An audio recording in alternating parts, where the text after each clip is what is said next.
we doing, people? Are we all right? I've noticed I do that a lot, don't I? How you doing, people? Maybe it's my catchphrase. Anyway, this is... Oh, first of all, can I get a like and a follow, whether you're on Instagram, TikTok, wherever? That'd be really helpful. Thank you very much. This is Kettlesmith. I went to their brewery last week, and yeah, lovely people. I did mention to them that I haven't seen any of their ales, IPAs, gins, or whatever anywhere locally. And they're only literally about 5 minutes down the road. And then I went for an afternoon tea at one of my favourite, very nice luxury hotels yesterday in Bradford-on-Avon called Woolly Grange. And at our table, on the adjacent table, there were some cans of these where people have been drinking them. So they do them at the hotel, which is very nice. But they should be more available in the local area. And funnily enough, one of the friends who was with us yesterday, he loves Kettlesmith, and he had a number of these actual ones. The Fault Line, is it? Yeah, Fault Line. So this is a 4.1 ABV. This is the next one up in the strengths of alcohol of the 7 that I purchased. Now, let's have a read of the can. By the way, these were obtained from the brewery themselves. So Kettlesmith, quietly distinctive beers. At Kettlesmith, our mission is to craft beers that are familiar yet new, accessible yet full of character, quietly distinctive beers that don't need to shout for attention. Find Your Bearings, a hop-driven, refreshing session ale inspired by America, which is where they started, this brewery, crafted over here. Explore this resinous floral brew for citrus notes of grapefruit. Interesting. Again, they've done this thing that I don't really go by. Buddies well with fish tacos, chicken or vegetable curries, and sharp cheddar. I never knew there was fish tacos. New to me. And it's got that sort of diagrammy thing on the back there, which tells you a few things. See that there? Yeah. Had enough? Cool. Now, I don't know about you, but when I'm drinking IPAs, ales, etc., it's either when I'm doing this or when I'm out. Now, when I'm out, I'm not usually drinking these while I'm eating. Occasionally I will have a beer, but I do like to have like a water or a wine or something with food. But ales, I don't necessarily, even with wine, I don't like it when they say, well, I say I don't like it. I nothing it when they say, oh, this wine goes well with beef stroganoff, you know? It's like, oh, well, if I'm going to have this wine, I better find some beef stroganoff then. You know what I mean? So, yeah. I don't really go by this because you've got to tailor them up, and I'm not going to do that. Now then, yeah, let's give it a smell. Now, if I remember rightly, when I saw my mate pouring this into a glass, it was very lager looking, a golden colour. So let's have a smell first of all. So it smells like an ale. Doesn't smell much like an IPA. There's a hint, but it is an ale, it's not an IPA. And now it's so mild I can't smell it at all. So let's pour it into the glass, take a look at it, and then I can have a smell of it out the glass as well. Yeah, this is more golden than the one the other day, if I remember rightly. The other one the other day was a little bit darker. But then again, it was sunny yesterday, as it was today, and the sun was shining on his glass. Yeah, it looks a bit darker here than it does on the camera. And also it looks darker on both of these than it did at the afternoon tea. Okay, so get another smell of that. Smell it a bit better now. Does smell nice. Not getting any hints of any grapefruit or anything like that. Just smells like an ale. Yeah, smells nice. Does smell good. Very mild, but then again, it is a mild IPA. Sorry, a mild pale ale anyway. Little head. We like a little head. bit of bubbles in there. It's clearer, I think, than the one yesterday. Was it yesterday or the day before? It looks about the same. Yeah, anyway, we better go in for a taste. Cheers. Bottoms up.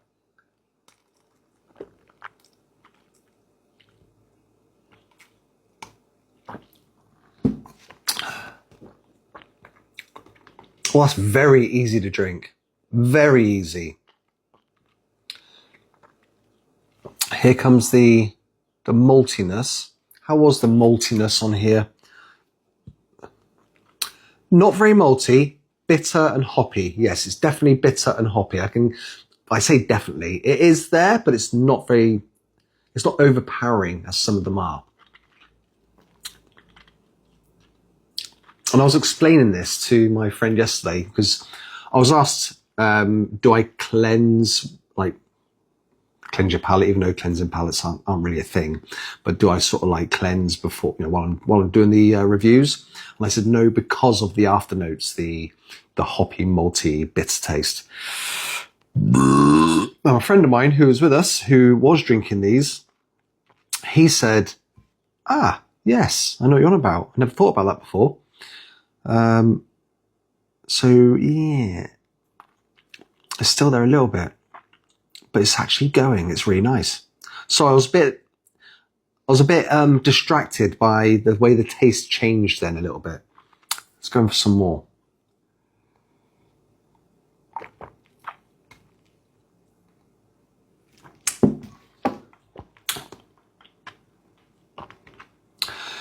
I prefer this one to the one I had the other day because it might be because this one's a bit stronger, and that one I had the other day was a 3.8. This is a 4.1. So it's not a massive difference, but this does taste a lot nicer. I should really have to have a compare. In fact, what I might do, I might speak to the brewery and just say, look, I'd like to come down. Can you spare me half an hour? Maybe an hour, and we'll have a chat about various things about their drinks, so I can get a better understanding as to why there's certain tastes of whatever, and just have a little, almost like a little podcast with them at their brewery. Yeah, I'm liking this. Again, it's on the weaker side, but it doesn't taste watery like a lot of them do. Regards to taste itself, I can't say I'm getting the grapefruit.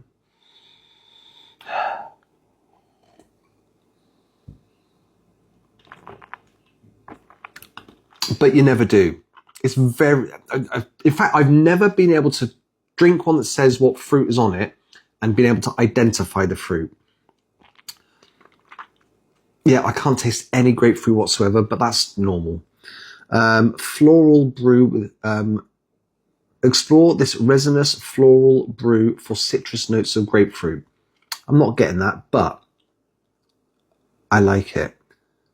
The beer is, okay, yeah, just checking something else I saw on the can.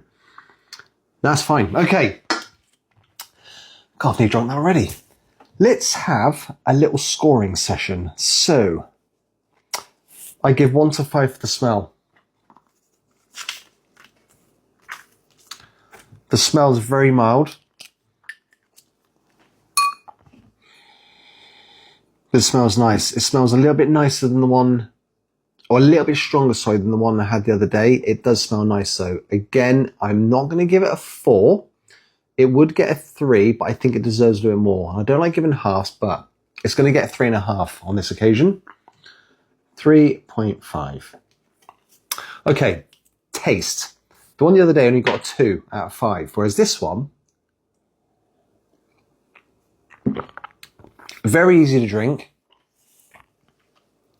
Doesn't blow me away with tastes.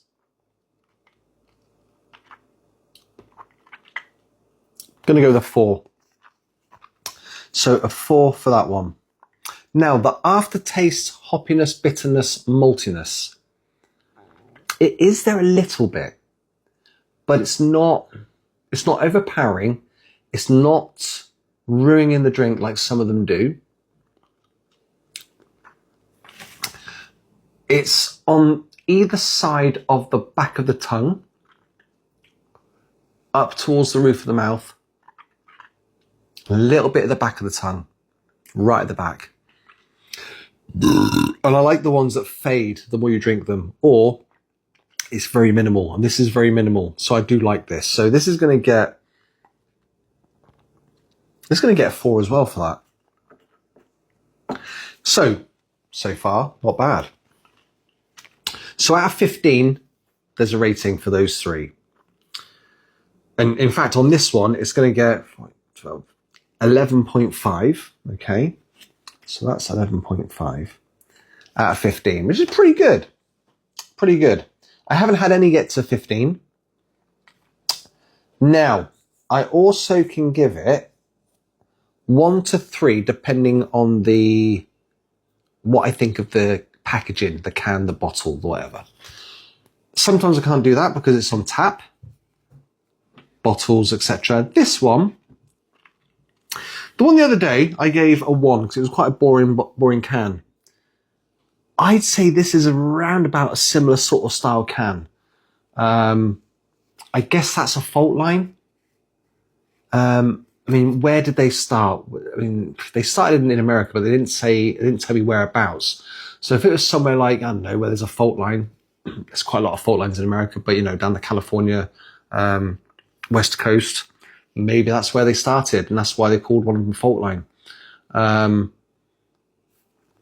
In which case, that could be quite a clever symbol. Okay, I'm going to be really generous. I'm going to give them a 2 because it's interesting. I'm finding it, I need to speak to them about that. Is that a fault line? And if it is, I wouldn't say it's clever, but it's inventive. It's different. So I like that. I'm going to give it a 2, which it is being generous, but I think they deserve it. So that is getting a 13.5 out of 18, which is good. That is really good. And it's not an IPA. It's not an Indian pale ale. It's just a pale ale. So, yeah, that is up there. I wouldn't normally give a pale ale that much of a high score. So impressive. I really like that. So I've done the like and follow, read the can, smell and look, taste, rating, links. So what I'm going to do, I'm going to give you a few bits of information. First of all, they're called Kettlesmith Brewing Company. Okay, you've got Kettlesmith at the top there. They're in Bradford and Avon, which is Somerset. Now, it's on an industrial estate. You might have, it's not a big industrial estate. You've got about 3 turn-ins in there. And from what I remember, I couldn't go any further. There is about maybe 4 turn-ins. 1, 2, no, there's 3. And it's the second one. Second on the left, after the Sainsbury's. The Sainsbury's on the right, this is on the left. Their socials, I'm just going to show you that because it'll be easier than me reading it out. But then again, you might be just listening to this. So what I'll do, I'll hold it up to the camera first of all. And then I'm going to read it out just in case you're sight impaired. And it might be handy if I read it out to you. So it's kettlesmithbrewing.com. Oh, I'm still recovering from this cold. So Kettlesmith, so kettle, normal spelling of a kettle. Smith, as in the name, surname, and brewing.com, kettlesmithbrewing.com. Instagram is at kettlesmithbeer, at kettlesmithbeer. Now you can go down there and buy from them direct. You can get stuff online from them. They do have all the stuff online. They do gins, they do gins, lager and ales, whether it be IPA or pale ales. So yeah, impressive. I like this. So yeah, so far so good. Wasn't overly keen on the one yesterday, or day before. And these are getting stronger. I'm liking them more. So maybe this is a good sign. What else was I going to say? Yeah, for those of you that may be sight impaired, the can's white. You might not know what white is. So I've got a friend who's, he is blind now.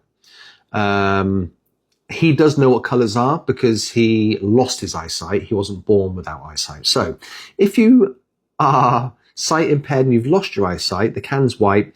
It's got black Kettlesmith written on it, fault line in blue, pale ale in red, and then it's got like a circle with the top bit blue, bottom bit red, and like a, is that a grey sort of like line through the middle? Almost like a zigzag, which could be a fault line. Yeah, I'm not going to do this for every review unless I'm asked to. So, yeah, we'll leave it at that. So, give them a go. I recommend them. Now I know why my friend was drinking those yesterday, because they're really easy to drink, especially in the sun. It was a lovely day, lovely afternoon tea with lovely friends and a lovely place. So yeah, give it a go. Also, Woolly Grange, try that. It's really nice. Woolly Grange and Bradford and Avon. Right, I'm going to get some tea on, neck this, and I wouldn't mind doing another one of these, seeing that it's Bank Holiday Monday tomorrow and I haven't got much to do besides pottering, going to the garden centre and doing a few other things. I'm not working till Thursday anyway.